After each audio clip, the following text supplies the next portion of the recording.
Hello future doctor, welcome to my channel. मैं आप लोग को जल्दी से बता दूं, अभी मेरा आईसीयू में पोस्टिंग है एंड थोड़ा सा टाइम मेरे पास बचा हुआ है, तो आई थॉट कि आप लोग के लिए एक वीडियो बनाना चाहिए, क्योंकि नीट 2025 के लिए सिर्फ लास्ट के 3 महीने बचे हैं। एंड इन 3 महीने में जो सबसे ज़्यादा आप लोग का दिमाग ख़राब करता होगा वो सब्जेक्ट होगा फिज़िक्स, मोस्ट ऑफ द लोगों के लिए, क्योंकि फ़िज़िक्स ऐसा डराने वाला सब्जेक्ट है ही। तो इन लास्ट 3 महीने में कैसे एक स्मार्ट स्ट्रैटेजी बनाना है कि फ़िज़िक्स का सिलेबस पूरा कंप्लीट हो जाए, पीवाईक्यू कंप्लीट हो जाए एंड कॉन्फिडेंस भी आ जाए साथ साथ में, क्योंकि कॉन्फिडेंस नहीं रहेगा तो लास्ट मोमेंट पे परफॉर्मेंस थोड़ा सा डाउन हो सकता है। तो सबसे पहले आपको प्लान ये करना है कि आपके रिसोर्सेज क्या है। पहली बात ये है कि लिमिट द रिसोर्सेज। हर तरह के एडवर्टीज़मेंट देख के या दूसरों का देख के ये नहीं सोचना है कि ये भी कर ले, ये भी कर ले, ये भी कर ले, नहीं। अब आपको जो करना है, आप जो भी करोगे लिमिटेड रिसोर्स करोगे और मल्टीपल टाइम्स करोगे, है ना। इट्स नॉट गुड कि आप 100 बुक को एक एक बार पढ़ो।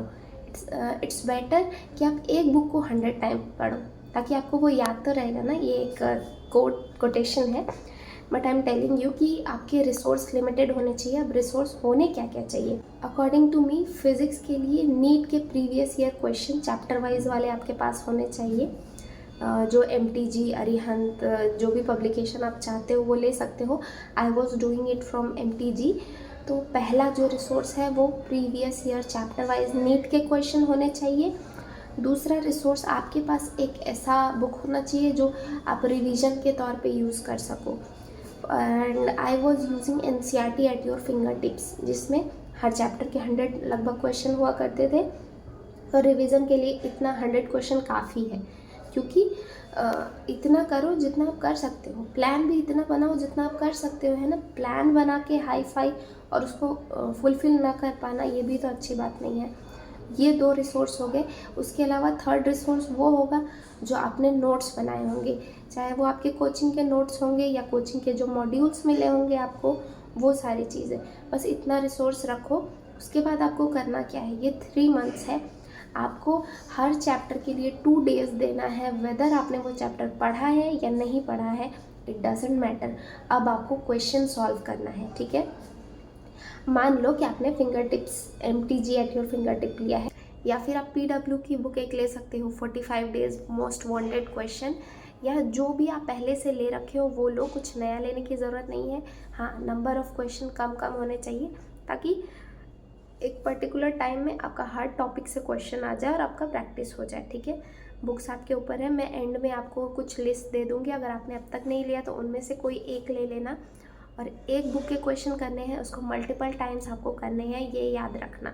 ये नहीं है कि ये हो गया तो अब कुछ और करें, ऐसा नहीं है। वो हो गया तो उसका रिवीजन करना। अब आपने 2 दिन लिया है, 50 क्वेश्चन पर डे फिज़िक्स आपको करना है चैप्टर वाइज। ईयर वाइज आप जो क्वेश्चन कर रहे हो, मॉक टेस्ट दे रहे हो, वो अलग की बात है। फिज़िक्स के लिए चैप्टर वाइज 50 क्वेश्चन डेली करना है। और फिज़िक्स में आपको chapter wise per day minimum 3 hours देने हैं। 3 आवर्स में अच्छे से 50 क्वेश्चन हो भी जाएंगे। जो क्वेश्चन गलत हुए होंगे उसका एनालिसिस भी हो जाएगा, एंड जो टॉपिक्स आपको नहीं आते होंगे सॉल्यूशन से देख के आप वो कर भी सकते हो, ठीक है। और जब आप ये लगभग 100 क्वेश्चन करोगे तो आपको क्या करना है, कुछ अच्छे क्वेश्चन को मार्क करने हैं। जैसे जो आपको लगे ये क्वेश्चन मैं भूल सकता हूँ, या फिर इस क्वेश्चन का कॉन्सेप्ट बहुत अच्छा है, ये क्वेश्चन एग्जाम में आ सकता है, ऐसा आपको लगे, उन सारे क्वेश्चन को आपको मार्क कर लेना है। मान लो आपने 100 क्वेश्चन प्रैक्टिस किया है एक चैप्टर का, तो आपके लगभग 10 से 15-20 क्वेश्चन मैक्सिमम कुछ मार्क्ड क्वेश्चन होंगे, ठीक है। उन मार्क्ड क्वेश्चन को आपको हर 3 चैप्टर के बाद करना है, ठीक है।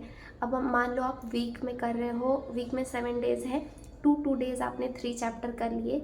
लास्ट में 7th डेज़ में आपको क्या करना है, 10 से 15 क्वेश्चन जो आपने मार्क किए हैं बस वो देख लेना है संडे को। तो क्या हो गया, आपका क्वेश्चन प्रैक्टिस हो गया चैप्टर वाइज, एंड आपका रिवीजन हो गया उनका। अब मान लो आपने कोई ऐसा चैप्टर सेलेक्ट किया है जिसको आपने पढ़ा नहीं है या जो आपको अच्छे से नहीं आता है, ठीक है, फिर भी आप क्वेश्चन कर डालो, ठीक है। बहुत ज़्यादा से ज़्यादा क्या होगा, आपको कोई क्वेश्चन नहीं आ रहा होगा तो पहले फॉर्मूलाज देख लो, सिर्फ फॉर्मूलाज देख लो, उसके बाद क्वेश्चन ट्राई करो। नहीं आ रहा है तो एक्सप्लेनेशन से देख के करो, मगर वो चैप्टर आप उस बुक से ख़त्म कर दो, ठीक है। It will boost your confidence कि नहीं पढ़ा है, फिर भी उस चैप्टर का क्वेश्चन कर लिया। कैसे? सॉल्यूशन एंड एक्सप्लेनेशन देख के। और मैं आपको अपना स्ट्रैटेजी बता देती हूँ कि what I was doing for physics. तो मैं अपने कोचिंग के नोट्स को बहुत बार रिवाइज़ करती थी और मेरे कोचिंग से जो मॉड्यूल मिलता था मैं उसको करती थी।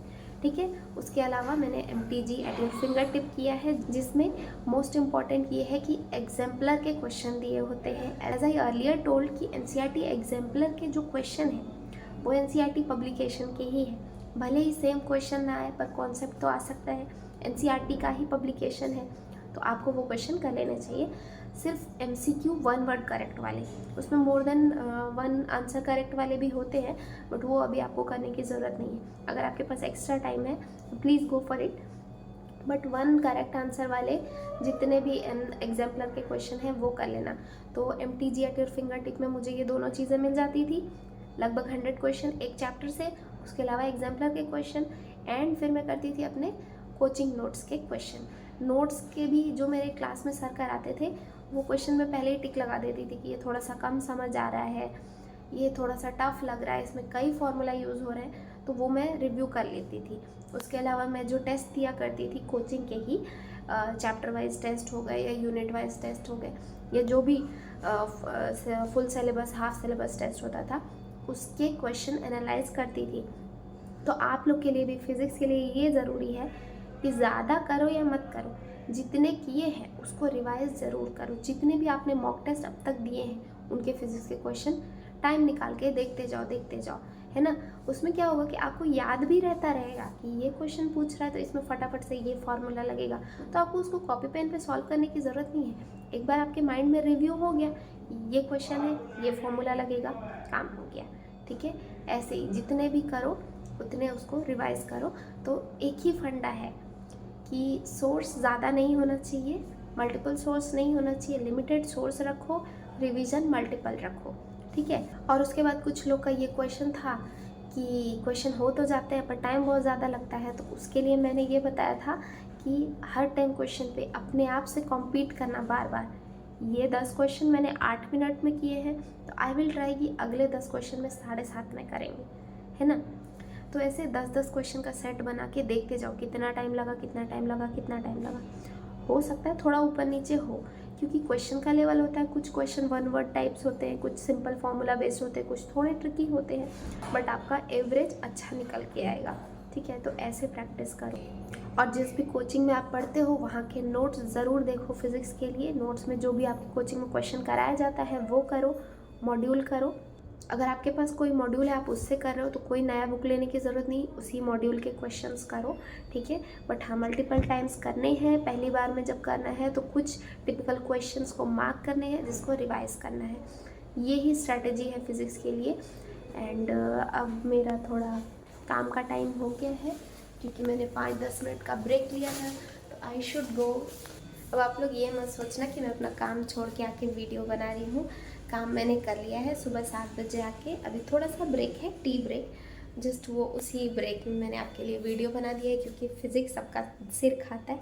तो फिज़िक्स के लिए एक छोटा सा स्ट्रैटेजी है, limit your resource and multiple revision. इसको फॉलो करो एंड प्लीज़ डू कमेंट कि कौन कौन ये पहले से करता आ रहा है, एंड ऑल्सो कमेंट कि कौन अब स्टार्ट करने वाला है।